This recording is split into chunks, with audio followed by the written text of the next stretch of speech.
ngasi mayamgi mamangda explainer in Manipuri na uduna lagliba film masigi maming Sanak. Film masi 2021 da release tawkhirami loina na film masi na phangkhiba IMDb na 10 gi manungda 8.1 ni. Film masi action amadi thriller movie amani. Film masi gi explanation howdringai gi mamangda film masi gi main character gi matangda khara haijaramgi. Film masi gi main lead haibadi hero asigi maming Vivan kawi. Mahak asi MMA trainer amani loinana magi nupibu yamna nungsijaba miyoi amani magi nupigi damak thawai phauba thaba pamudi film asigi main actress haibadi heroine asigi maming Ansika kawi mahak asi Vivan gi wife ni mahak nasu mapuroi babu yamna nungsijai film asida police amasu yauri maming na Jayanti kawi mahak asi yamna discipline leiba officer amani loinana masabu yamna nungsijaba mama amani Aroibada film masigi main villain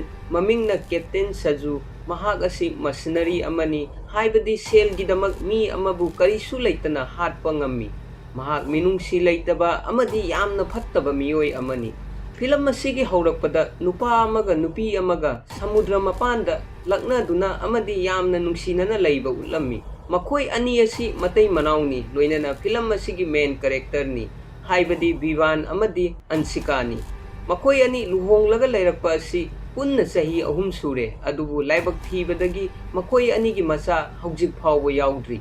makoi ani wari sanaduna lairingai matamda khanghaudana Ansika mako ngawba horaklami loinana karisu hairamdana Ansika mafam aduda wanthakirami Vivana pakhatpadagi Ansika bu hospital yauna puraklami doctor na Ansika gi checkup tawba matamda Hypotraumatic cardiomyopathy kauba laina ama nare haiba doctor na confirm tawrami araiba wahaida hairagati mahaki nupi asi heart ki laina nare haibani doctor gi matungina laina asi matam chana yanghaudrabadi anytime Ansika gi heart beat asi lepkhiba yai hairami makhata na doctor na hairami athuba matamda operation ama tawdaba yaroi loinana operation asi da chaurakna lakh 13 muk changani hairami Vivana doctor gi paukhum piraduna sel budi aina ngamnaba arrange tawge adubu operation asigi matungda aigi nupi asi mapung phana phagadra haina hanglami doctor na hairami karisu thoidokpadi tawroi adubu operation thengthariba makai khudong thibagi chance asi henkalakani masigi matungda makoi ani yum hallage haiduna car manungda phamlami matam maduda magi nupina matau karamna lakh 13 arrange tawgadoribano haina magi nupa Vivanda hanglami Vivana sel thungi matangda yamna khanjinganu aina phanaba singani hairami numit adugi numidangda magi nupi kaplami loinana asuk sathiba laina asi aingonda karigi damakta naribano haina mathanta hangjarami adubu Vivana nang karisu tawroi haina magi nupibu themduna hairami loinana Vivana magi nupida subsu inbirami masigi matungda Vivan magi marup mayambu contact tawduna sel gi mateng nirami adumakpu magi marup singna magi mateng amatta panglamde mahakna matha saduna phamlaga leiringai matamda yum bandok thamlaga loan loba yagani haiba article ama magi laptop ta urami mahakna loan adu apply tawrami loinana mayum halakpa matamda tension wangman khiduna sor honbada awaba khara mayoknakhi mahakna karigumba athumba khara charaba tungda normal tarakhi tasengba makti Vivan asi sugar low oibagi laina ama nari film asigi makha tarakpada Vivan na paisa sing adu arrange tawrami loinana mahakki nupibu surgery gi damak hospital da puraklami matung tarakpada Ansika gi surgery haurami amaromda Vivan na isor khurumduna magi nupi gi thawai kanbiyu haina nirami hospital da Ansika gi imung manungi miyoi singsu laklami makhoi sing adusu Vivan na phajana seba tawbirami ngai hak leiraba tungda Ansika gi surgery adu asoi angam yaudana mapung phana pangthoklami Vivan harau bagi ngamkhai leiramte haibadi mahak yamna haraurami Haujik Ansika gi anaba asi mapung phana phagadaure adubu Ansika na mapung phana recover taunabagi-damak matam khara hospital da leiba tarami Vivan nasu Ansika gi seba yamna phajana tawrami matam khara leiraba tungda Ansika bu doctor na discharge tawrasi hairami mahak karisu thoidokpa tawraroi haina Vivan da hairami Vivansu magi nupi yum chatpa yarani tabada yamna haraurami loinana paw asi tamba magi nupi gi manakta lagrami amaronda masak khangdaba mi amana plastic ki amungwa bag amada karigumba khara haplaga hospital gi dustbin da hapsinba ulami hairiba plastic ki bag manungda kari yawbage haibasi film asigi makha tarakpada khanglakani next scene the police ki interrogation room bu ulami mafam aduda nupa amagi mathakta ACP Jayanti na criminal amabu wahang pahong tawduna lairami numidang wairam matam oibana machanupi school chatkiba adu halaklabra haina machanupi da phone tawrami adubu machanupi hojik phawba yum handri haina mama da hairami mama Jayanti na minute 10 phawbagi manungda yum yaunaba challu loinana napagi phone dagi yum yaure khangnaba aingonda phone tawrakadabani hairami amaromda chingnaningai oiba mawongda mi khara gari ani da tongduna hospital parking area da changbu ulami makoina mafam maduda leiba dustbin dagi plastic bag amuba khara lokhoklami hairiba bag manung asidagi nongmai bom amadi hospital staff ki dress khara lokhoklami makoi sing asi karigumba phattaba thabak khara hospital asida tawba pamli khulai sing adu makoi masen yenthokhlaba tungda magi position da lainaba captain Saju na hairami hairiba lakliba team asigi mahakna leader oiri makoina makhutta khulai paiduna hospital manung changlakpa matamda mioi ama police singa loina duna hospital aduda admit tawnabagi damak laklami anaba asigi maming Ajay Pal kawi pacemaker bera tawrapadagi mahaku Athar Road jail dagi hospital asida purakpani mahak purakpada yaurapa police amana nupa asibu anyhow tawdana kandaba yade loinana mahak asi national security ki thakta maru oiba mi amani haina doctor da hairami doctor nasu anaba asigi pacemaker repair tawba natraga replacement tawnabagi damak 9th floor tamna chatnaba magi staff sing da hairami 9th floor da chatpagi maramdi operation tawgadaba natraga operation loikhiba patient khudingmak 9th floor da lehalli amarom da Vivana ansikabu unaba magi manak 9th floor da laklami matam maduda magi nupina angang amaga yamna harauna leiba mahakna khara lapna leiba mafam amadagi urami masi ubada Vivansu yamna haraurami matam maduda doctor lakuna Vivanda nangi nupi gi final checkup ama tauraba tungda ngasi discharge tawba yarani hairami masi tabada Vivan yamna haraurami maramdi ngasi mahakna magi nupibu yumda puduna chatpa yarani doctor na haiba pawasi Vivan na magi nupi da tamlami loinana makoi ani yum hangadaure khanbada yamna haraurami hansika na mahaka leminaba angang mamingna Aditya ga Vivan ga khangna halami Aditya gi mapa si home minister gi security guard amani angang aduga Vivan ga makoi masen phagi tawduna leminarami makha tarakpada Vivan na hospital gi bill thiruge hairam laga ka adudagi thoklami loinana Vivan na karigumba khara magi pekhau manungda humduna thirami mahakna thiriba adu phangdabadagi ground floor da magi gari tamna chatpa haurami nakal amaronda hospital adugi CCTV camera leiba mafam aduda mioi ani changlakduna mafam aduda duty tawduna leiba hospital staff ku halaba tungda makoina CCTV camera gi mathakta control tawrami loinana makoi anina phone jammer su on tawrami maramdi hospital manungda leiba mi amattana phone tawba yadanabagi amaronda captain Saju gi mi ama ground floor da hospital staff ki dress setuna leirami matam maduda asengba hospital staff amana Saju gi mi aduda nang kanano amadi nangi ID yenge haiduna mi adugi manak tamna sanglaklami Saju gi mi aduna ahoba tanja yengduna asengba hospital gi staff adubu mafam aduda hatkirami hojik Saju gi mi singna hospital gi maru oiba mafam singda control tawba haurami amaronda Saju magi mi khara loina duna hospital adugi 9th floor tamna chatlami makha tarakpada Vivan magi gari gi thong hangduna karigumba khara thiba haurami matam maduda captain Saju amadi magi mi sing loina duna hospital adugi security police yauna mioi kaya nongmaina kaptuna hatpa haurami loinana police ka loina duna ukhiba Ajay Pal bu operation room da operation tawbasu haurami operation tawduna leiba maramna makoina nongmai kapa makol adu amatta taramde amaronda Vivansu car gi thong hangdoktuna magi karigumba khara thirami matam maduda khanghaudana nongmai makol tarami ꯃꯍꯥꯛꯅ ꯀꯔꯤ ꯇꯧꯕ ꯌꯥꯎꯕꯖꯥꯠꯅꯣ ꯈꯟꯗꯨꯅ ꯃꯥꯒꯤ ꯅꯨꯄꯤꯗ phone ꯇꯧꯅꯕ ꯍꯣꯠꯅꯔꯝꯃꯤ ꯑꯗꯨꯕꯨ phone ꯖꯥꯃꯔ ꯑꯣꯟ ꯇꯧꯈꯤꯕ ꯃꯔꯝꯅ ꯃꯥꯒꯤ ꯐꯣꯟꯒꯤ ꯅꯦꯠꯋꯥꯔꯛ ꯐꯪꯂꯝꯗꯦ ꯃꯅꯥꯛ ꯅꯛꯄꯗ ꯂꯩꯕ ꯁꯦꯀ꯭ꯌꯨꯔꯤꯇꯤ ꯒꯥꯔꯗ ꯍꯥꯏꯕꯗꯤ ꯀꯦꯞꯇꯦꯟ ꯁꯖꯨꯒꯤ ꯃꯤ ꯑꯗꯨꯗ ꯏꯆꯝ ꯆꯝꯅ ꯅꯦꯠꯋꯥꯔꯛ ꯐꯪꯗ꯭ꯔꯤꯕꯁꯤ ꯀꯔꯤꯒꯤꯅꯣ ꯍꯥꯏꯅ ꯍꯪꯂꯝꯃꯤ ꯃꯤ ꯑꯗꯨꯅ ꯑꯩꯁꯨ ꯆꯞ ꯆꯥꯕꯤ ꯈꯪꯗꯦ ꯐꯣꯟ ꯇꯧꯗꯨꯅ ꯍꯪꯒꯦ ꯍꯥꯏꯅ ꯕꯤꯕꯥꯟꯗ ꯍꯥꯏꯔꯝꯃꯤ ꯕꯤꯕꯥꯟ ꯃꯥꯒꯤ ꯒꯥꯔꯤ ꯃꯅꯥꯛꯇ ꯂꯥꯛꯇꯨꯅ ꯐꯣꯟ ꯑꯗꯨ ꯑꯃꯨꯛꯀ ꯍꯟꯅ ꯇ꯭ꯔꯥꯏ ꯇꯧꯔꯝꯃꯤ ꯇꯟꯖꯥ ꯑꯗꯨꯗ ꯀꯦꯞꯇꯦꯟ ꯁꯖꯨꯒꯤ ꯃꯤ ꯑꯗꯨꯅ ꯕꯤꯕꯥꯟ ꯑꯁꯤ ꯃꯥꯒꯤ ꯒꯥꯔꯤ ꯃꯅꯥꯛꯇ ꯂꯦꯞꯇꯨꯅ ꯂꯩꯕ ꯃꯔꯝꯅ ꯍꯣꯁꯄꯤꯇꯥꯜ ꯑꯁꯤꯗꯒꯤ ꯃꯄꯥꯟ ꯊꯣꯛꯈꯤꯒꯗ꯭ꯔꯥ ꯈꯟꯕꯗꯒꯤ ꯕꯤꯕꯥꯟꯕꯨ ꯍꯥꯠꯀꯦ ꯍꯥꯏꯗꯨꯅ ꯊꯥꯡ ꯄꯥꯏꯔꯒ ꯆꯪꯂꯛꯂꯝꯃꯤ ꯕꯤꯕꯥꯟꯅ ꯒꯥꯔꯤꯒꯤ ꯃꯤꯡꯁꯦꯜꯗ ꯁꯦꯀ꯭ꯌꯨꯔꯤꯇꯤ ꯑꯗꯨꯅ ꯊꯥꯡ ꯄꯥꯏꯔꯒ ꯆꯪꯂꯛꯄ ꯑꯗꯨ ꯎꯔꯝꯃꯤ ꯁꯦꯀ꯭ꯌꯨꯔꯤꯇꯤ ꯑꯗꯨꯅ ꯕꯤꯕꯥꯟꯗ ꯊꯥꯡꯅ ꯍꯦꯛ ꯊꯤꯟꯒꯦ ꯇꯧꯕ ꯃꯇꯝꯗ ꯕꯤꯕꯥꯟꯅ ꯅꯥꯟꯊꯣꯛꯂꯝꯃꯤ ꯂꯣꯏꯅꯅ ꯃꯈꯣꯏ ꯑꯅꯤꯒꯤ ꯃꯔꯛꯇ ꯌꯥꯝꯅ ꯐꯖꯕ ꯐꯥꯏꯠ ꯑꯃ ꯇꯧꯔꯝꯃꯤ ꯑꯗꯨꯕꯨ ꯁꯦꯀ꯭ꯌꯨꯔꯤꯇꯤ ꯑꯁꯤꯅ ꯃꯥꯕꯨ ꯀꯔꯤꯒꯤꯗꯃꯛ ꯍꯥꯠꯀꯦ ꯈꯜꯂꯤꯕꯅꯣ ꯍꯥꯏꯕ ꯕꯤꯕꯥꯟꯅ ꯈꯪꯂꯝꯗꯦ ꯃꯍꯥꯛ ꯒ꯭ꯌꯥꯟ ꯇꯥꯔꯝꯗꯦ ꯑꯗꯨꯕꯨ ꯑꯔꯣꯏꯕꯗ ꯕꯤꯕꯥꯟꯅ ꯁꯦꯀ꯭ꯌꯨꯔꯤꯇꯤ ꯗ꯭ꯔꯦꯁ ꯁꯦꯠꯄ ꯀꯦꯞꯇꯦꯟ ꯁꯖꯨꯒꯤ ꯃꯤ ꯑꯗꯨ ꯊꯥꯡꯅ ꯊꯤꯟꯗꯨꯅ ꯍꯥꯠꯂꯝꯃꯤ ꯃꯤ ꯑꯗꯨ ꯍꯦꯛ ꯍꯥꯠꯄꯒ ꯃꯥꯒꯤ ꯁꯨꯒꯔ ꯂꯣꯒꯤ ꯂꯩꯅꯥ ꯑꯗꯨ ꯑꯃꯨꯛ ꯍꯧꯔꯛꯂꯝꯃꯤ ꯄꯦꯈꯥꯎꯗ ꯌꯥꯎꯕ ꯁꯨꯒꯔ ꯈꯔ ꯆꯥꯔꯕ ꯇꯨꯡꯗ ꯑꯃꯨꯛ ꯍꯟꯅ ꯅꯣꯔꯃꯦꯜ ꯑꯣꯏꯔꯛꯈꯤ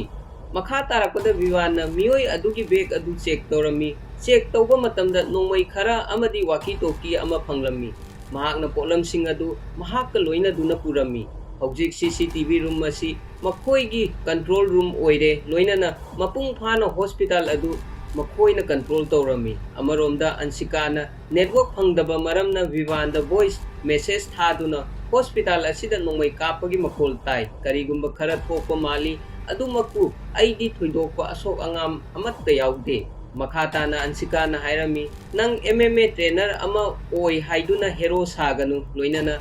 ꯁꯨꯒꯔ ꯂꯣ ꯑꯣꯏꯕꯒꯤ ꯄ꯭ꯔꯣꯕ꯭ꯂꯦꯝ ꯂꯥꯛꯂꯕꯗꯤ ꯁꯨꯒꯔ ꯈꯔ ꯆꯥꯗꯨꯅ ꯐꯖꯅ ꯅꯤꯡꯊꯤꯖꯅ ꯂꯩꯌꯨ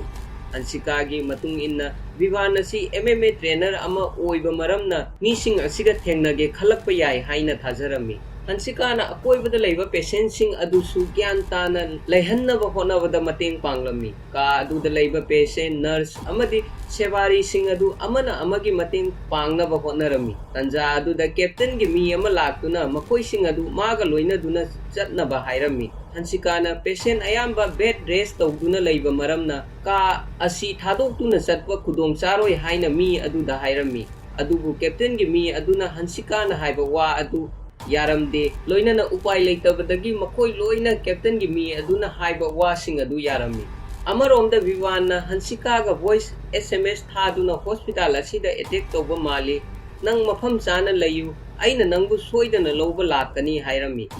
ꯑꯗꯨꯕꯨ ꯅꯦꯠꯋꯥꯔꯛ ꯖꯥꯝ ꯑꯣꯏꯕ ꯃꯔꯝꯅ ꯚꯣꯏꯁ ꯃꯦꯁꯦꯖ ꯑꯗꯨ ꯗꯤꯂꯤꯚꯔ ꯇꯧꯔꯝꯗꯦ ꯂꯣꯏꯅꯅ ꯕꯤꯕꯥꯟ ꯑꯟꯁꯤꯀꯥꯒꯤ ꯈꯟꯕꯗ ꯃꯊ꯭ꯋꯥꯏ ꯌꯥꯝꯅ ꯅꯨꯡꯉꯥꯏꯔꯝꯗꯦ ꯅꯥꯀꯜ ꯑꯃꯔꯣꯝꯗ ꯀꯦꯞꯇꯦꯟ ꯁꯖꯨꯅ ꯍꯣꯁꯄꯤꯇꯥꯜꯒꯤ ꯁ꯭ꯇꯥꯐ ꯑꯃꯗꯤ ꯄꯦꯁꯦꯟꯁꯤꯡ ꯑꯗꯨ ꯃꯐꯝ ꯑꯃꯗ ꯄꯨꯂꯞ ꯂꯩꯍꯜꯂꯝꯃꯤ ꯂꯣꯏꯅꯅ ꯃꯍꯥꯛꯅ ꯍꯥꯏꯔꯝꯃꯤ ꯑꯩꯅ ꯑꯩꯒꯤ ꯄꯨꯟꯁꯤꯗ ꯃꯤ ꯀꯌꯥ ꯍꯥꯠꯈ꯭ꯔꯒꯦ ꯍꯥꯏꯕ ꯀꯥꯎꯔꯦ ꯃꯔꯝ ꯑꯗꯨꯅ ꯅꯈꯣꯏ ꯂꯣꯏꯅ ꯒ꯭ꯌꯥꯟ ꯇꯥꯅ ꯇꯨꯃꯤꯟꯅ ꯃꯐꯝ ꯑꯁꯤꯗ ꯂꯩꯕꯤꯌꯨ ꯑꯩꯒꯤ ꯕꯖꯦꯠ ꯍꯦꯟꯒꯠꯍꯟꯒꯦ ꯍꯥꯏꯅ ꯈꯟꯕꯤꯒꯅꯨ ꯑꯩꯈꯣꯏꯁꯨ ꯑꯩꯈꯣꯏꯅ ꯇꯧꯒꯗꯕ ꯊꯕꯛ ꯑꯗꯨ ꯇꯧꯔꯕ ꯇꯨꯡꯗ ꯃꯐꯝ ꯑꯁꯤꯗꯒꯤ ꯆꯠꯆꯈꯤꯒꯦ ꯑꯗꯨꯅ ꯃꯌꯥꯝ ꯄꯨꯟꯅ ꯀꯣꯑꯣꯄꯔꯦꯁꯟ ꯇꯧꯕꯤꯌꯨ ꯂꯣꯏꯅꯅ ꯅꯈꯣꯏꯅ ꯄꯥꯏꯔꯤꯕ ꯃꯣꯕꯥꯏꯜꯁꯤꯡ ꯑꯗꯨ ꯁ꯭ꯋꯤꯆ ꯑꯣꯐ ꯇꯧꯔꯕ ꯇꯨꯡꯗ ꯄ꯭ꯂꯥꯁꯇꯤꯛ ꯕꯦꯒ ꯑꯁꯤꯗ ꯍꯥꯞꯆꯤꯟꯕꯤꯌꯨ ꯀꯦꯞꯇꯦꯟꯒꯤ ꯃꯤ ꯑꯃꯅ ꯍꯣꯁꯄꯤꯇꯥꯜ ꯁ꯭ꯇꯥꯐ ꯑꯃꯗꯤ ꯄꯦꯁꯦꯟꯁꯤꯡꯒꯤ ꯃꯣꯕꯥꯏꯜ ꯐꯣꯟ ꯑꯗꯨ ꯀꯂꯦꯛ ꯇꯧꯕ ꯍꯧꯔꯝꯃꯤ ꯑꯗꯨꯕꯨ ꯑꯍꯣꯕ ꯇꯟꯖꯥ ꯌꯦꯡꯗꯨꯅ ꯍꯟꯁꯤꯀꯥꯅ ꯃꯥꯒꯤ ꯐꯣꯟ ꯑꯗꯨ ꯄ꯭ꯂꯥꯁꯇꯤꯛ ꯕꯦꯒ ꯃꯅꯨꯡꯗ ꯍꯥꯞꯄꯒꯤ ꯃꯍꯨꯠꯇ ꯃꯈꯨꯠꯀꯤ ꯐꯨꯔꯤꯠ ꯃꯅꯨꯡꯗ ꯂꯣꯠꯁꯤꯜꯂꯝꯃꯤ ꯉꯥꯏꯍꯥꯛ ꯂꯩꯔꯕ ꯇꯨꯡꯗ ꯄꯨꯂꯤꯁ ꯃꯦꯗꯤꯌꯥ ꯑꯃꯗꯤ ꯄꯦꯁꯦꯟꯒꯤ ꯏꯃꯨꯡ ꯃꯅꯨꯡꯁꯤꯡ ꯍꯣꯁꯄꯤꯇꯥꯜꯒꯤ ꯃꯄꯥꯟꯗ ꯄꯨꯟꯁꯤꯟꯕ ꯍꯧꯔꯛꯂꯝꯃꯤ ꯕꯤꯕꯥꯟꯅ ꯇꯨꯃꯤꯟꯅ ꯅꯣꯡꯃꯩ ꯄꯥꯏꯗꯨꯅ ꯍꯣꯁꯄꯤꯇꯥꯜ ꯃꯅꯨꯡꯒꯤ 4th ꯐ꯭ꯂꯣꯔꯗ ꯆꯠꯂꯤꯉꯩ ꯃꯇꯝꯗ ꯔꯤꯌꯥꯖ ꯀꯧꯕ ꯅꯨꯄꯥ ꯑꯃ ꯊꯦꯡꯅꯔꯝꯃꯤ ꯑꯍꯥꯟꯕꯗꯗꯤ ꯕꯤꯕꯥꯟꯅ ꯔꯤꯌꯥꯖ ꯑꯁꯤ ꯍꯣꯁꯄꯤꯇꯥꯜꯗ ꯑꯦꯇꯦꯛ ꯇꯧꯕ ꯃꯤꯁꯤꯡꯒꯤ ꯃꯔꯛꯇ ꯑꯃ ꯑꯣꯏꯔꯝꯒꯅꯤ ꯍꯥꯏꯅ ꯈꯟꯗꯨꯅ ꯅꯣꯡꯃꯩꯅ ꯅꯝꯗꯨꯅ ꯑꯥꯏ ꯀꯥꯔꯗ ꯄꯨꯊꯣꯛꯅꯕ ꯍꯥꯏꯔꯝꯃꯤ ꯔꯤꯌꯥꯖꯅ ꯃꯍꯥꯛꯀꯤ ꯑꯥꯏ ꯀꯥꯔꯗ ꯍꯥꯏꯕꯗꯤ ꯑꯙꯥꯔ ꯀꯥꯔꯗ ꯚꯣꯇꯔ ꯀꯥꯔꯗ ꯑꯃꯗꯤ ꯍꯣꯁꯄꯤꯇꯥꯜꯒꯤ ꯑꯥꯏ ꯀꯥꯔꯗ ꯄꯨꯊꯣꯛꯇꯨꯅ ꯃꯁꯥꯕꯨ ꯃꯁꯛ ꯇꯥꯛꯆꯔꯝꯃꯤ ꯂꯣꯏꯅꯅ ꯔꯤꯌꯥꯖ ꯍꯣꯁꯄꯤꯇꯥꯜ ꯑꯁꯤꯗ ꯊꯕꯛ ꯇꯧꯕ ꯆꯍꯤ 7 ꯁꯨꯔꯦ ꯍꯥꯏꯅ ꯕꯤꯕꯥꯟꯗ ꯍꯥꯏꯔꯝꯃꯤ ꯕꯤꯕꯥꯟꯁꯨ ꯔꯤꯌꯥꯖ ꯑꯁꯤ ꯍꯣꯁꯄꯤꯇꯥꯜꯗ ꯊꯕꯛ ꯇꯧꯕ ꯃꯤ ꯑꯃꯅꯤ ꯍꯥꯏꯅ ꯊꯥꯖꯔꯝꯃꯤ ꯂꯣꯏꯅꯅ ꯃꯈꯥ ꯇꯥꯕ ꯊꯕꯛ ꯇꯧꯅꯕꯒꯤꯗꯃꯛ ꯃꯈꯣꯏ ꯖꯒꯥ ꯑꯃꯗ ꯆꯠꯄ ꯍꯧꯔꯝꯃꯤ ꯑꯃꯔꯣꯝꯗ ACP ꯖꯌꯟꯇꯤꯅ ꯂꯨꯆꯤꯡꯕ ꯄꯨꯂꯤꯁꯀꯤ ꯇꯤꯝ ꯑꯃ ꯊꯧꯗꯣꯛ ꯊꯣꯛꯐꯝ ꯃꯐꯝ ꯑꯗꯨꯗ ꯌꯧꯔꯛꯂꯝꯃꯤ ꯃꯍꯥꯛꯅ ꯍꯥꯏꯔꯝꯃꯤ ꯉꯥꯏꯍꯥꯛꯀꯤ ꯃꯃꯥꯡꯗ ꯄꯦꯁꯃꯦꯀꯔ ꯐꯦꯜ ꯑꯣꯏꯔꯛꯄꯗꯒꯤ ꯑꯖꯦ ꯄꯥꯜꯕꯨ ꯑꯣꯊꯔ ꯔꯣꯗ ꯖꯦꯜꯗꯒꯤ ꯃꯐꯝ ꯑꯁꯤꯗ ꯄꯨꯔꯛꯈꯤꯕꯅꯤ loinana mahak asi khulai karbar tawba miyoi amani matam kharagi mamangda mahakna Indian government da faulty oiba khusu khulai khara yonsinbadagi army jawan 19 siki mahakki mathakta inquiry taunabagi mahakku Dubai dagi phakibani hojik anauba sarkar ama lakpadagi mahakku political support amatta phangdabadagi machinery khara hire tawraga mafam asidagi chennaba hotnaba oiramba yai haina magi team da hairami tasengba maksu ACP na hairiba wa asi achumba wa ngaktani makha tarakpada ACP Jayanti na magi police officer ama da hairami Ajepal na jail da lairingai matamda thokkiba thogdoksing loinana hospital asida thabak tawba staff amadi patient gi detail sing adu lokthoknaba hairami matau karamna makoina hospital asida enter tawbano haibasu khangba pamlammi loinana hospital asigi layout su mahakki manakta puraknaba officer adu da hairami maramdi hospital gi layout adu phanglabadi makoina hospital manungda yamna laina changba yagani tanja adu da Jayanti gi nupana mangonda phone tawraktuna icha nupi hojik phawba yum halaktri hairami Jayanti na ai amuk tawraga yenge haiduna macha nupi da phone tawnaba hotnarami adubu macha nupi gi phone adu switch off laiba thengnarami amaromda Riyas na Vivanda hospital asigi building gi maramda mahakna munna khangi hairami Riyas na hospital asigi map Vivanda ulami map adu yenglaba tungda first floor da laiba CCTV room bu hana capture tawnaba makoina plan tawrami karigumba CCTV room asi makoina capture tawba ngamlabadi Captain Sajuna kari plan tawri haiba yamna laina makoina monitor tawba yagani third floor da lotuna laiba angang ama Vivan na thengnarami angang aduna Vivan ubada pakhattanaba ai hospital da attack tawba yawba mising aduga punde hairami angang adusu Vivan na haiba wa adu thajarami loinana mahak hospital asida mama layeng bagi family punna lakpani haina Vivan da hairami angang adugo asoi angam yaudana Vivan na loina duna leirami haibadi mahak na chatpa matamda Riyas amadi angang aduga loina duna chatlami Captain Sajuna police singda makoigi apamba yohanbagi matam lakle haina mahakki mi amada hairami ngai hak leiraba tungda nupi macha amagi haksang da bomb haplaba tungda waki toki amaga loina duna hospital gi mapanda lehelami matam maduda Jayanti laklami loinana angang aduga hek wari sanage tawba matamda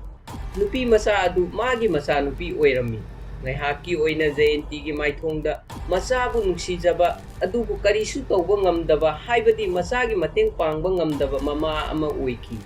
nupi macha adugi waki toki lauraba tungda Jayanti na captain ga wari sanaba horami captain na hairami hospital building mathakta chopper ama tharakadabani loinana miyoi kun tarukna tongba yaba bus ama amadi squad gari ani amaga pigadabani haina demand tawrami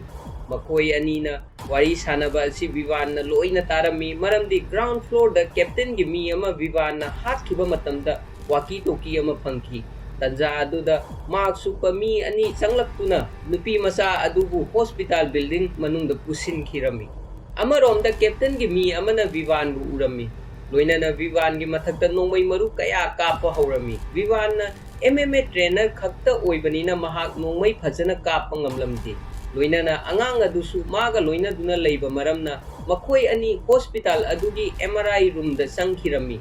mahakna MRI room da hek sangba matamda mahakku CCTV camera na capture tawrami loinana captain gi mi aduna leppa leitana Vivan gi matungda tanaraklami Vivan na MRI room da changba si magi plan ama oirami mi aduna nongmai pairaga MRI room hek changlakpa matamda angang aduna MRI machine adu on tawki MRI machine on tawba maramna mi aduna pairakpa nongmai adu MRI machine manungda changki masigi matungda Vivan amadi captain gi mi adugi marakta yamna kanba fight ama thokki aroibada Vivan na mi adu tamthina hatki amaromda Jayanti na magi officer amada hojik bom haptuna lakpa student adu aigi icha nupini haina kanada su haiganu hairami maramdi department na Jayanti gi macha hospital manungda hostage oiduna lei haibasi khanglabadi mahakku soidana case asidagi lokthokpa yai haina mahakna thajarami amaromda captain gi mi ama mamingna pasta kawi makhoi gi mi ani hospital manung asida siduna leire haina captain da report tawrami ꯀꯦꯞꯇꯟꯅ ꯄꯥꯁꯇꯥꯒꯤ report ꯑꯁꯤ ꯇꯥꯕꯗ ꯉꯛꯂꯝꯃꯤ, ꯃꯔꯝꯗꯤ hospital ꯑꯁꯤꯗꯒꯤ ꯊꯣꯛꯄ ꯃꯇꯝꯗ ꯄꯣꯈꯥꯏꯒꯗꯕ bomb ꯑꯗꯨꯒꯤ ꯗꯦꯇꯣꯅꯦꯇꯔ ꯚꯤꯚꯥꯟꯒ ꯂꯣꯏꯅꯗꯨꯅ ꯂꯩꯔꯝꯃꯤ꯫ ꯃꯔꯝ ꯑꯗꯨꯅ ꯑꯊꯨꯕ ꯃꯇꯝꯗ ꯚꯤꯚꯥꯟꯕꯨ ꯊꯤꯔꯕ ꯇꯨꯡꯗ ꯍꯥꯠꯅꯕ ꯑꯣꯔꯗꯔ ꯄꯤꯔꯝꯃꯤ꯫ ꯑꯃꯔꯣꯝꯗ ꯗꯣꯛꯇꯔꯅ ꯑꯖꯦꯄꯥꯜꯒꯤ ꯑꯣꯄꯔꯦꯁꯟ ꯇꯧꯕ ꯂꯣꯏꯔꯒ ꯃꯄꯥꯟ ꯊꯣꯛꯂꯛꯄ ꯃꯇꯝꯗ ꯀꯦꯞꯇꯟ ꯊꯦꯡꯅꯔꯝꯃꯤ꯫ ꯀꯦꯞꯇꯟꯅ ꯗꯣꯛꯇꯔꯗ ꯑꯖꯦꯄꯥꯜꯕꯨ ꯎꯅꯕ ꯄꯥꯝꯃꯤ ꯍꯥꯏꯔꯝꯃꯤ, ꯑꯗꯨꯕꯨ ꯗꯣꯛꯇꯔꯅ ꯄꯪꯊꯅꯕ ꯍꯤꯗꯥꯛ ꯀꯥꯞꯈꯤꯕ ꯃꯔꯝꯅ ꯑꯖꯦꯄꯥꯜꯅ ꯃꯄꯨꯡ ꯐꯥꯅ ꯒ꯭ꯌꯥꯟ ꯇꯥꯔꯛꯄ ꯃꯇꯝꯗ ꯄꯨꯡ ꯑꯃ ꯆꯪꯒꯗꯧꯔꯤ꯫ ꯍꯤꯗꯥꯛ ꯑꯁꯤꯅ ꯃꯔꯝ ꯑꯣꯏꯗꯨꯅ ꯀꯦꯞꯇꯟꯒꯤ ꯄ꯭ꯂꯥꯟꯁꯨ ꯍꯧꯖꯤꯛ ꯄꯨꯡ ꯑꯃ ꯗꯤꯂꯦ ꯑꯣꯏꯒꯗꯧꯔꯤ꯫ ꯁꯤꯁꯤꯇꯤꯚꯤ ꯔꯨꯝꯗ ꯂꯩꯕ ꯀꯦꯞꯇꯟꯒꯤ ꯃꯤ ꯑꯅꯤ ꯑꯗꯨꯅ ꯚꯤꯚꯥꯟꯒꯤ ꯑꯦꯝ.ꯑꯥꯔ.ꯑꯥꯏ. ꯔꯨꯝ ꯃꯅꯨꯡꯗ ꯆꯪꯂꯝꯗꯥꯏ ꯃꯇꯝꯗ ꯀꯦꯞꯆꯔ ꯇꯧꯈꯤꯕ ꯐꯣꯇꯣ ꯑꯗꯨ ꯍꯣꯁꯄꯤꯇꯥꯜ ꯃꯅꯨꯡꯗ ꯑꯦꯟꯇ꯭ꯔꯤ ꯇꯧꯈꯤꯕ ꯃꯤ ꯃꯌꯥꯝꯒꯤ ꯗꯤꯇꯦꯜꯒ ꯃꯦꯆ ꯑꯣꯏꯕ, ꯍꯥꯏꯕꯗꯤ ꯆꯥꯟꯅꯕ ꯌꯥꯎꯕ꯭ꯔꯥ ꯍꯥꯏꯅ ꯊꯤꯔꯝꯃꯤ꯫ ꯑꯔꯣꯏꯕꯗ ꯃꯤꯑꯣꯏ ꯑꯁꯤ ꯚꯤꯚꯥꯟ ꯑꯍꯨꯖꯥꯅꯤ ꯍꯥꯏꯕ ꯃꯈꯣꯏꯅ ꯈꯪꯂꯝꯃꯤ, ꯂꯣꯏꯅꯅ ꯃꯍꯥꯛ MMA ꯇ꯭ꯔꯦꯅꯔ ꯑꯃꯅꯤ ꯍꯥꯏꯅ ꯀꯦꯞꯇꯟꯗ ꯔꯤꯄꯣꯔꯠ ꯇꯧꯔꯝꯃꯤ꯫ ꯀꯦꯞꯇꯟꯅ ꯚꯤꯚꯥꯟꯒꯤ ꯃꯔꯤ-ꯃꯇꯥ ꯁꯣꯏꯗꯅ ꯍꯣꯁꯄꯤꯇꯥꯜꯗ ꯂꯩꯔꯝꯒꯅꯤ, ꯃꯍꯥꯛꯄꯨ ꯊꯤꯅꯕ ꯇꯧ ꯍꯥꯏꯅ ꯃꯥꯒꯤ ꯃꯤꯁꯤꯡꯗ ꯍꯥꯏꯔꯝꯃꯤ꯫ ꯑꯗꯨꯕꯨ ꯍꯟꯁꯤꯀꯥꯒꯤ ꯁꯔꯅꯦꯝ ꯑꯁꯤ ꯃꯥꯏꯇ꯭ꯔꯥ ꯑꯣꯏꯕ ꯃꯔꯝꯅ ꯃꯈꯣꯏꯅ ꯚꯤꯚꯥꯟꯒꯤ ꯃꯔꯤ-ꯃꯇꯥꯕꯨ ꯍꯣꯁꯄꯤꯇꯥꯜ ꯑꯗꯨꯗ ꯊꯤꯕ ꯐꯪꯂꯝꯗꯦ꯫ ꯉꯥꯏꯍꯥꯛ ꯂꯩꯔꯕ ꯇꯨꯡꯗ ꯀꯦꯞꯇꯟꯅ ꯀꯔꯤꯒꯨꯝꯕ ꯈꯔ ꯈꯪꯂꯝꯃꯤ꯫ ꯀꯔꯤꯒꯨꯝꯕ ꯚꯤꯚꯥꯟꯅ ꯃꯥꯒꯤ ꯃꯤꯁꯤꯡ ꯍꯥꯠꯈꯤꯕ ꯑꯣꯏꯔꯒꯗꯤ ꯃꯍꯥꯛꯀꯤ ꯃꯅꯥꯛꯇ ꯋꯥꯀꯤ-ꯇꯣꯀꯤ ꯁꯣꯏꯗꯅ ꯂꯩꯐꯝ ꯊꯣꯛꯀꯅꯤ꯫ ꯃꯔꯝ ꯑꯗꯨꯅ ꯀꯦꯞꯇꯟꯅ ꯋꯥꯀꯤ-ꯇꯣꯀꯤꯒꯤ ꯃꯇꯦꯡ ꯂꯧꯗꯨꯅ, "ꯑꯩꯅ ꯍꯥꯏꯔꯤꯕ ꯋꯥꯁꯤꯡ ꯑꯁꯤ ꯅꯪꯅ ꯇꯥꯏ ꯍꯥꯏꯕ ꯑꯩ ꯈꯪꯏ꯫ ꯀꯔꯤꯒꯨꯝꯕ ꯑꯩꯅ ꯅꯪꯒꯤ ꯃꯔꯤ-ꯃꯇꯥ ꯍꯣꯁꯄꯤꯇꯥꯜ ꯑꯁꯤꯗ ꯂꯩꯕ ꯑꯁꯤ ꯀꯅꯥꯅꯣ ꯍꯥꯏꯅ ꯈꯪꯂꯛꯄ ꯃꯤꯀꯨꯞꯇ ꯃꯍꯥꯛꯄꯨ ꯑꯋꯥꯕ ꯄꯤꯗꯨꯅ ꯍꯥꯠꯀꯅꯤ" ꯍꯥꯏꯅ ꯚꯤꯚꯥꯟꯗ ꯍꯥꯏꯔꯝꯃꯤ꯫ ꯀꯦꯞꯇꯟꯒꯤ ꯋꯥ ꯑꯁꯤ ꯇꯥꯕꯗ ꯚꯤꯚꯥꯟ ꯌꯥꯝꯅ ꯉꯛꯄꯒ ꯂꯣꯏꯅꯅ ꯀꯤꯔꯝꯃꯤ, ꯃꯔꯝꯗꯤ ꯀꯔꯤꯒꯨꯝꯕ ꯀꯦꯞꯇꯟꯅ ꯍꯟꯁꯤꯀꯥꯒꯤ ꯃꯇꯥꯡꯗ ꯈꯪꯂꯛꯂꯕꯗꯤ ꯃꯍꯥꯛꯀꯤ ꯅꯨꯄꯤ ꯑꯋꯥꯐꯝꯗ ꯁꯣꯏꯗꯅ ꯇꯥꯒꯅꯤ ꯍꯥꯏꯅ ꯚꯤꯚꯥꯟꯅ ꯊꯥꯖꯔꯝꯃꯤ꯫ ꯊꯤꯟꯊꯕ ꯇꯧꯗꯅ ꯚꯤꯚꯥꯟꯅ ꯃꯥꯒꯤ ꯐꯣꯟꯗꯒꯤ ꯑꯦ.ꯁꯤ.ꯄꯤ. ꯖꯌꯟꯇꯤꯕꯨ ꯀꯣꯜ ꯇꯧꯔꯝꯃꯤ꯫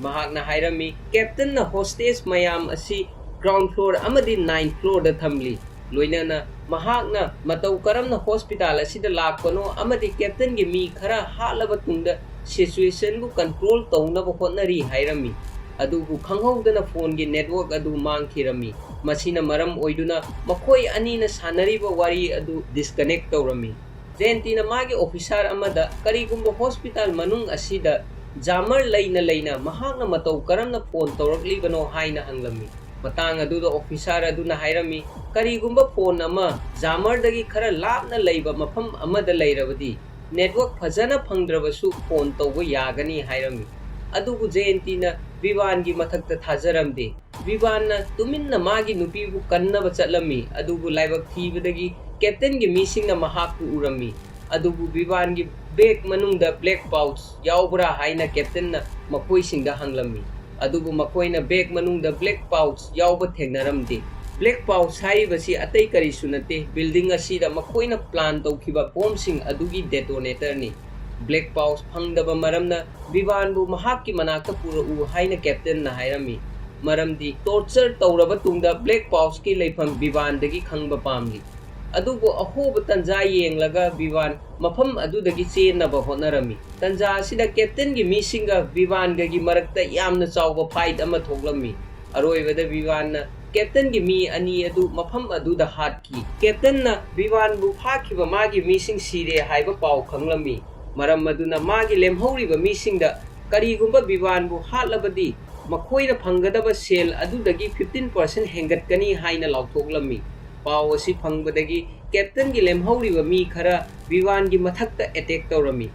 ꯃꯇꯥꯡ ꯑꯁꯤꯗ ꯐꯤꯂꯝ ꯑꯁꯤꯒꯤ ꯃꯅꯨꯡꯗ ꯌꯥꯝꯅ ꯐꯖꯕ ꯑꯦꯛꯁꯟ ꯈꯔ ꯎꯕ ꯐꯪꯂꯤ꯫ ꯑꯔꯣꯏꯕꯗ ꯀꯦꯞꯇꯟꯒꯤ ꯃꯤꯁꯤꯡ ꯑꯗꯨ ꯚꯤꯚꯥꯟꯅ ꯂꯣꯏꯅ ꯍꯥꯠꯂꯝꯃꯤ꯫ ꯍꯧꯖꯤꯛ ꯚꯤꯚꯥꯟꯅ ꯄꯨꯟꯅ ꯍꯥꯠꯈꯤꯕ ꯃꯤ ꯃꯁꯤꯡ ꯑꯁꯤ 9 ꯁꯨꯔꯦ꯫ ꯑꯃꯔꯣꯝꯗ ꯍꯣꯁꯄꯤꯇꯥꯜꯒꯤ ꯃꯄꯥꯟꯗ ꯃꯤꯑꯣꯏ ꯀꯌꯥ ꯃꯥꯒꯤ ꯐꯦꯃꯤꯂꯤꯁꯤꯡ ꯍꯣꯁꯄꯤꯇꯥꯜ ꯑꯗꯨꯒꯤ ꯃꯅꯨꯡꯗ ꯂꯩꯈꯤꯕꯒꯤ ꯇꯦꯟꯁꯟ ꯌꯥꯝꯅ ꯋꯥꯡꯗꯨꯅ ꯂꯩꯔꯝꯃꯤ꯫ ꯇꯟꯖꯥ ꯑꯁꯤꯗ ꯍꯣꯁꯄꯤꯇꯥꯜꯒꯤ ꯃꯅꯨꯡꯗ ꯃꯩ ꯆꯥꯛꯄꯁꯨ ꯍꯧꯔꯝꯃꯤ꯫ ꯇꯟꯖꯥ ꯑꯗꯨꯗ ꯚꯤꯚꯥꯟ ꯁꯨꯒꯔ ꯂꯣ ꯑꯣꯏꯕ ꯃꯔꯝꯅ ꯋꯥꯟꯊꯔꯝꯃꯤ, ꯂꯣꯏꯅꯅ ꯃꯩ ꯆꯥꯛꯂꯤꯕ ꯃꯐꯝ ꯑꯁꯤ ꯍꯣꯁꯄꯤꯇꯥꯜꯒꯤ ꯑꯉꯥꯡ ꯃꯌꯥꯝ ꯊꯝꯐꯝ ꯃꯐꯝꯅꯤ꯫ ꯃꯇꯝ ꯑꯗꯨꯗ ꯃꯥꯒꯤ ꯃꯃꯥꯡꯗ ꯃꯥꯒꯤ ꯅꯨꯄꯤ ꯂꯦꯞꯇꯨꯅ ꯂꯩꯕ ꯎꯠꯂꯝꯃꯤ꯫ ꯇꯁꯦꯡꯕꯃꯛꯇꯤ ꯃꯁꯤ ꯃꯥꯒꯤ ꯋꯥꯈꯜꯅꯤ꯫ ꯍꯟꯁꯤꯀꯥꯅ ꯅꯁꯥꯅ ꯅꯁꯥꯕꯨ ꯀꯟꯗꯕ ꯌꯥꯗꯦ ꯍꯥꯏꯅ ꯍꯟꯖꯤꯟ ꯍꯟꯖꯤꯟ ꯍꯥꯏꯔꯝꯃꯤ꯫ ꯚꯤꯚꯥꯟꯅ ꯍꯟꯁꯤꯀꯥꯒꯤ ꯋꯥ ꯇꯥꯔꯕ ꯇꯨꯡꯗ ꯃꯅꯥꯛ ꯅꯛꯄꯗ ꯂꯩꯕ ꯁꯪꯒꯣꯝ ꯊꯝꯐꯝ ꯑꯗꯨꯗ ꯅꯣꯡꯃꯩꯅ ꯀꯥꯞꯂꯝꯃꯤ꯫ ꯚꯤꯚꯥꯟ ꯑꯁꯤ ꯁꯨꯒꯔ ꯂꯣ ꯑꯣꯏꯕ ꯃꯔꯝꯅ ꯃꯍꯥꯛꯀꯤ ꯁꯨꯒꯔ ꯂꯣ ꯑꯗꯨ ꯀꯟꯇ꯭ꯔꯣꯜ ꯇꯧꯅꯕ nongmaina kapada kaikhiba sangomsing adu khara thaklami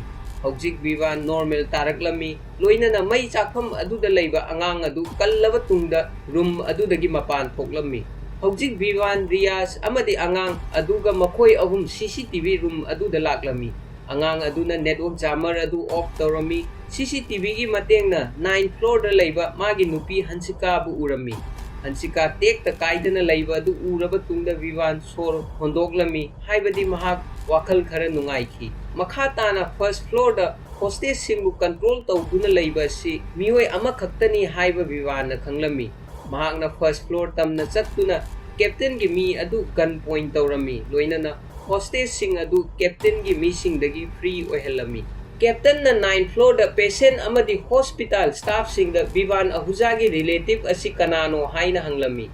karigumba kanano haina taktrabati hostess sing asi loina hatkani haina ki halami adumaku hansika na karisu haidana tuminna leirami matam madu da vivan na jayanti da phone tawduna cctv room amadi ground floor asi magi control makha da leire loina na makhoi mayam gi lusingba asigi maming captain saju kawi mahak hojik 9th floor da leiri amadi aina makhoi gi mi punna mapan hat khre hairami jayanti na magi officer amada vivan gi detail lokthokna ba hairami amarom da captain saju na hospital adugi head nurse amabu gun point tawrami mahakna vivan bu ki hannabagi damak head nurse adubu building mathaktagi langtharami loina na vivan da hairami karigumba minute 10 gi manungda black pouch puraga magi manakta laktrabadi hostages mayam singasi building mathaktagi amamam oina langthaduna hatkani building dagi nupi ama langtharakpa adu jayanti na urami mahaksu mathwai yamna nungairamde loina na vivan da phone tawduna black pouch asi karino haina hanglami vivan na jayanti gi paukum piraduna black pouch haibasi remote detonator ni hairami loina na captain saju gi exist plan amani haina su jayanti da hairami jayanti na ajay pal gi peacemaker asi hospital dagi uid season aduna bera tohonbani hairami jayanti na uid palakpaga vivan karigumba ama ningsing laklami loina na ngai hak leiraga contact tawrakke haina jayanta da hairam laga mafam amada laklami mahangna hatkiba captain sajugi mi amagi makutta uid number iramba thengnarami matang asida uid number asi important oibagi maramdi ajay pal gi heart ta habliba peacemaker asibu uid asina control tawba yagani haibadi ajay pal pharabasu peacemaker adu mahakki haksang da yawba maramna anytime peacemaker adubu fail oihanba loina na ajay pal gi heart fail oihanba yagani amarom da ajay pal gyan ta duna captain gi manakta laklami matam madu da vivan waki toki season aduna captain gi wari sanarami vivan ki halladuna captain da ajay pal gi peacemaker id adu mahakki manakta leire loina na id asigi mateng dagi ajay pal na jail dagi hospital asida lakhibani hojik id asi vivan gi manakta leiba maramna mahakna anytime ajay pal bu heart attack tawhanduna heart pangamgani hairami vivan na captain bu minute manga gi manung da surrender tawna ba hairami matam madu da ajay pal na vivan da sel khara piraga tuminna leina ba hayu hairami adubu captain na di vivan bu heart pa pamlami loina na karigumba ajay pal hek sokpa matamda hostages mayam sing adu loina hatkani haina vivan na hairami vivan bu ki hannabagi damak hostage amabu captain aduna nongmaina kaptuna halami amaromda vivan karisu kiba phauramde maramdi mahakki punsida khwaidagi important oiba asi hansikang khaktani karigumba siba tarabasu mafam asida hansika ga loina duna sigani haina riyas ta hairami matam madu da khanghaudana vivan na mafam aduda leiba back amada force 1 gi base loina na hospital asigi 6th floor gi map su urami hospital gi 6th floor asida renovation gi thabak chathari haina riyas na vivan da hairami adubu 6th floor dagi direct ground floor chatpasu yagani haiba vivan na khanglami haibadi masi captain saju gi exist plan amani haiba vivan na khanglami haibadi film masi gi haurakpada captain na jayanti da order tawkhiba chopper amadi bus sing adu supnatagi police pu nathaiduna thamnabagini amaromda ajay pal captain amadi magi mi amaga loina duna force 1 gi dress setuna mafam asidagi chatnaba thorang lami ꯅꯥꯀꯜ ꯑꯃꯔꯣꯝꯗ ꯕꯤꯕꯥꯟꯅ ꯖꯌꯟꯇꯤꯗ phone ꯇꯧꯗꯨꯅ captain ꯁꯖꯨꯒꯤ exit plan ꯑꯁꯤꯒꯤ ꯃꯇꯥꯡꯗ ꯂꯣꯏꯅ ꯍꯥꯏꯔꯝꯃꯤ꯫ ꯃꯈꯥ ꯇꯥꯅ ꯕꯤꯕꯥꯟꯅ ground floor ꯑꯁꯤ ꯃꯍꯥꯛꯀꯤꯗꯃꯛ ꯀ꯭ꯂꯤꯌꯔ ꯑꯣꯏꯍꯟꯕꯤꯌꯨ ꯃꯔꯝꯗꯤ ꯃꯍꯥꯛꯅ ꯀꯦꯞꯇꯦꯟꯒ ꯊꯦꯡꯅꯕ ꯄꯥꯝꯃꯤ ꯍꯥꯏꯅ ꯖꯌꯟꯇꯤꯗ ꯐꯣꯡꯗꯣꯛꯂꯝꯃꯤ꯫ ꯄꯨꯂꯤꯁꯁꯤꯡꯁꯨ ꯍꯣꯁꯄꯤꯇꯥꯜꯒꯤ ꯂꯣꯕꯤꯗ ꯂꯥꯛꯂꯝꯃꯤ ꯑꯗꯨꯕꯨ ꯊꯣꯡ ꯑꯗꯨ ꯃꯅꯨꯡꯗꯒꯤ ꯕꯣꯝ ꯄ꯭ꯂꯥꯟ ꯇꯧꯗꯨꯅ ꯂꯩꯕ ꯃꯔꯝꯅ ꯔꯤꯌꯥꯖ ꯑꯃꯗꯤ ꯑꯉꯥꯡ ꯑꯗꯨꯅ ꯕꯣꯝ ꯑꯗꯨ ꯗꯤꯐ꯭ꯌꯨꯁ ꯇꯧꯅꯕ ꯍꯣꯠꯅꯕꯗ ꯄꯨꯂꯤꯁꯀꯤ ꯃꯇꯦꯡ ꯄꯥꯡꯂꯝꯃꯤ꯫ ꯑꯔꯣꯏꯕꯗ ꯕꯣꯝ ꯑꯗꯨ ꯗꯤꯐ꯭ꯌꯨꯁ ꯇꯧꯔꯝꯃꯤ ꯂꯣꯏꯅꯅ ꯂꯣꯕꯤꯗ ꯂꯩꯕꯁꯤꯡ ꯑꯗꯨ ꯇꯦꯛꯇ ꯀꯥꯏꯗꯅ ꯍꯣꯁꯄꯤꯇꯥꯜꯗꯒꯤ ꯃꯄꯥꯟ ꯄꯨꯊꯣꯛꯂꯝꯃꯤ ꯂꯣꯏꯅꯅ ꯖꯌꯟꯇꯤꯒꯤ ꯃꯆꯥꯅꯨꯄꯤꯗ ꯌꯥꯎꯕ ꯕꯣꯝ ꯑꯗꯨꯁꯨ ꯗꯤꯐ꯭ꯌꯨꯁ ꯇꯧꯔꯝꯃꯤ꯫ ꯂꯣꯏꯅꯅ ꯃꯃꯥꯅ ꯅꯪ ꯀꯔꯤꯒꯤꯗꯃꯛ ꯃꯐꯝ ꯑꯁꯤꯗ ꯂꯥꯛꯄꯅꯣ ꯍꯥꯏꯅ ꯃꯆꯥꯅꯨꯄꯤꯗ ꯍꯪꯂꯝꯃꯤ꯫ ꯃꯆꯥꯅꯨꯄꯤꯅ ꯍꯥꯏꯔꯝꯃꯤ ꯃꯍꯥꯛꯀꯤ ꯕꯣꯏꯐ꯭ꯔꯦꯟꯒ ꯃꯥꯒ ꯂꯣꯏꯅꯗꯨꯅ ꯂꯟꯆ ꯇꯧꯔꯤꯉꯩ ꯃꯇꯝꯗ ꯃꯃꯥꯟꯅꯕꯁꯤꯡꯅ ꯄꯤꯅꯠꯁ ꯈꯔ ꯃꯥꯒꯤ ꯂꯟꯆ ꯕꯣꯛꯁꯇ ꯍꯥꯞꯆꯤꯟꯈꯤ꯫ ꯃꯍꯥꯛꯀꯤ ꯕꯣꯏꯐ꯭ꯔꯦꯟ ꯑꯁꯤ ꯄꯤꯅꯠꯁ ꯆꯥꯔꯨꯕꯗꯒꯤ ꯑꯦꯂꯔꯖꯤ ꯇꯧꯔꯛꯈꯤ꯫ ꯀꯔꯤꯒꯨꯝꯕ ꯃꯇꯝ ꯆꯥꯅ ꯍꯣꯁꯄꯤꯇꯥꯜ ꯄꯨꯔꯛꯇ꯭ꯔꯕꯗꯤ ꯃꯍꯥꯛ ꯁꯤꯔꯝꯕꯁꯨ ꯌꯥꯏ ꯍꯥꯏꯅ ꯃꯃꯥꯗ ꯍꯥꯏꯔꯝꯃꯤ꯫ ꯃꯆꯥꯅꯨꯄꯤꯒꯤ ꯋꯥꯍꯩ ꯑꯁꯤ ꯇꯥꯕꯗ ꯃꯃꯥꯅ ꯃꯆꯥꯕꯨ ꯆꯦꯠꯅ ꯀꯣꯟꯁꯤꯜꯂꯝꯃꯤ꯫ ꯑꯃꯔꯣꯝꯗ ꯀꯦꯞꯇꯦꯟꯒꯤ ꯃꯤ ꯑꯗꯨꯅ ꯁ꯭ꯇꯦꯌꯔ ꯃꯊꯛꯇ ꯕꯣꯝ ꯂꯪꯁꯤꯟꯗꯨꯅ ꯄꯣꯈꯥꯏꯍꯜꯂꯝꯃꯤ꯫ ꯃꯇꯝ ꯑꯗꯨꯗ ꯕꯤꯕꯥꯟ ꯂꯥꯛꯇꯨꯅ ꯀꯦꯞꯇꯦꯟꯒꯤ ꯃꯤ ꯑꯗꯨꯒ ꯐꯥꯏꯠ ꯇꯧꯕ ꯍꯧꯔꯝꯃꯤ꯫ ꯑꯃꯔꯣꯝꯗ ꯀꯦꯞꯇꯦꯟꯅ ꯍꯟꯁꯤꯀꯥ ꯑꯃꯗꯤ ꯅꯔꯁ ꯑꯃꯕꯨ ꯍꯣꯁꯇꯦꯖ ꯑꯣꯏꯅ 6th ꯐ꯭ꯂꯣꯔꯗꯒꯤ ꯒ꯭ꯔꯥꯎꯟ ꯐ꯭ꯂꯣꯔ ꯇꯝꯅ ꯄꯨꯔꯛꯂꯝꯃꯤ꯫ ꯃꯇꯝ ꯑꯗꯨꯗ ꯀꯦꯞꯇꯦꯟ ꯑꯃꯗꯤ ꯕꯤꯕꯥꯟꯒꯤ ꯃꯔꯛꯇ ꯑꯀꯟꯕ ꯐꯥꯏꯠ ꯑꯃ ꯊꯣꯛꯂꯝꯃꯤ꯫